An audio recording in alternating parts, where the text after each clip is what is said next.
President Jimmy Carter addressing the nation. It was later dubbed the malaise speech. A lot of people thought that Carter actually said malaise, even though he didn't. He just had that kind of vibe to him. Carter's message came at a time when Americans were dealing with long gas lines, sky-high inflation, and rising unemployment.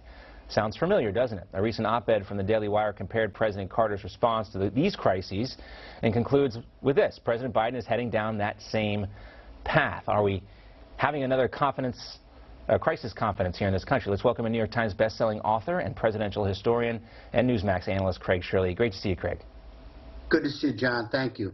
You know, it's interesting. I mean, I looked this up this week on May 11th. On the cover of the New York Times, there was a story about gas lines stretching for miles out in Los Angeles.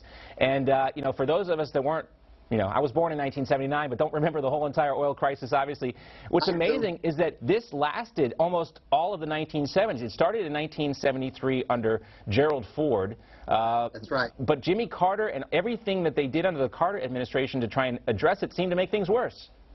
Yeah, they did, because it was tightly regulated by the federal government. There was a price supply that was set on the price of a per barrel per oil. And one of the first things Ronald Reagan did as president was to decontrol the cost of oil, and the cost immediately fell and the supply immediately went up, so that it was almost half for a gallon of gas of what it was just months before under Jimmy Carter.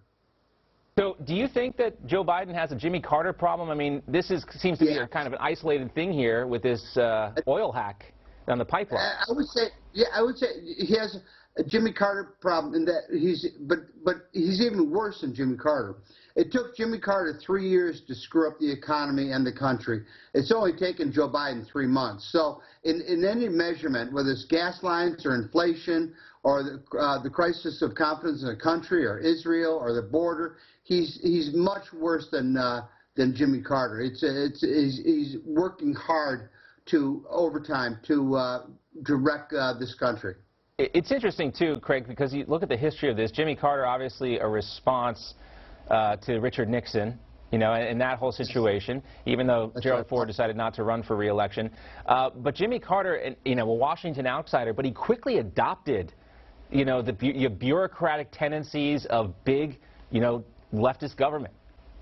That is so perceptive of you. I wrote extensively about the Carter administration in one of my books about Ronald Reagan, and you're exactly right, is that when Carter ran in '76, he was the ultimate outsider. He was the farmer who was going to come in and clean up Washington. He was going to shrink the bureaucracy. He was going to you know, cut down on corruption. He was going to do all these things. And then once he became president, he immediately signed on to the inside Washington establishment and grew government, raised taxes, and basically did everything the bureaucrats, the liberal bureaucrats wanted him to do. So he completely flipped from one side to the other. You're exactly right. And, you know, the American public did not let him forget that when they went to vote in 1980. And, you know, they elected another Washington outsider, Ronald Reagan. And as I indicated before... He really was a Washington outsider. Right. And as I indicated before, you know, this has happened before. You know, we had Jimmy Carter's administration that ended with Ronald Reagan and his revolution. In the 1990s, you know, you had a lot of the, you know, flirtation with progressive policies in the beginning of the 1990s after George H.W. Bush. But in the end, Bill Clinton was basically a conservative Republican when he left office, and Republicans were firmly in control with the Republican Revolution. So, yeah, absolutely. Yeah. Hopefully, absolutely. A silver lining to all this. A little short-term pain, long-term gain. There's one thing I had to leave you with, and the difference that was said in 1980 between Jimmy Carter and Ronald Reagan. Carter was the ultimate you know, technocrat. He was the ultimate, you know, and he was a micromanager in the extreme. Some would say he was even anal. And as a matter of fact, it became public knowledge that he had hemorrhoid crisis, a problem of his own. But and everybody was talking about this. But one wag said of the difference between Jimmy Carter and Ronald Reagan, he said, if you ask Jimmy Carter what time it was, he'd tell you how to build a watch. And if you asked Ronald Reagan what time it was, he'd say, it's time to get this country moving again. Yeah, that's a good point. Craig, great to see you. Thanks so much. You bet, John. Have a good weekend. You too. We'll be back with a look at what else is coming up later today here on Newsmax.